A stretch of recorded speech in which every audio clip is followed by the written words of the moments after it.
ফেনী, নোয়াখালী সহ বন্যা দুর্গত ৪ জেলায় ২৫ লাখ টাকার ত্রাণ সহায়তা দিয়েছে ফ্রান্সের প্রবাসী সংগঠন মির্জা ফাউন্ডেশন বাংলাদেশ। বন্যা পরবর্তী পুনর্গঠন, স্বাস্থ্যসেবা সহ নানা খাতে আরও ৫০ লাখ টাকা সহায়তা দেবে সংগঠনটি। শিগগিরই শুরু হবে ফ্রি মেডিকেল ক্যাম্প ও পুনর্গঠনের কাজ।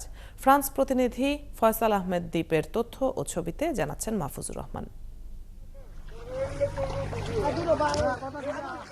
ফেনী, নোয়াখালী এবং কুমিল্লার কিছু অংশে বন্যার্তদের মাঝে ত্রাণ কার্যক্রম পরিচালনা করেছে ফ্রান্সের প্রবাসী সংগঠন মির্জা ফাউন্ডেশন বাংলাদেশ। ত্রাণ হিসেবে ছিল শুকনো ও রান্না করা খাবার, কাপড় চোপড়, শিশুদের ঔষধ, স্যানিটারি ন্যাপকিন, মোমবাতি সহ নানা সহায়তা।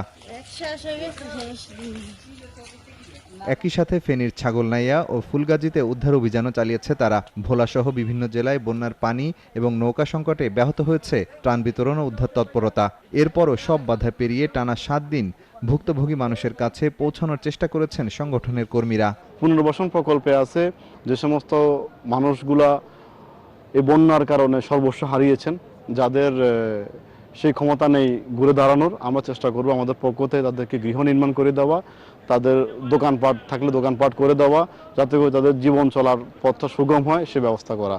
বন্যা পরবর্তী দুর্গত এলাকায় আগামী ১ মাসের জন্য ফ্রি মেডিকেল ক্যাম্প ঘোষণা করেছে মির্জা ফাউন্ডেশন। এই কার্যক্রম শুরু হচ্ছে আগামী ৬ সেপ্টেম্বর থেকে।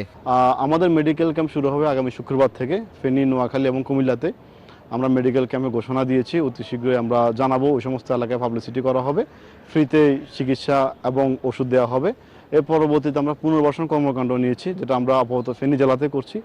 এরই মধ্যে ফেনী, নোয়াখালী এবং কুমিল্লা জেলায় বন্যায় গৃহহীন ও কর্মহীন হয়ে পড়া মানুষের তালিকাও করেছে সংগঠনটি। এসব মানুষের পুনর্বাসনের কাজ শুরু হবে আগামী ১৫ সেপ্টেম্বর থেকে। এছাড়া আগামীতে বন্যার সময় করণীয় এবং সচেতনতামূলক কর্মকাণ্ড হাতে নিয়েছে ফ্রান্সের প্রবাসী এই সংগঠন। মাহফুজুর রহমান, ৭১।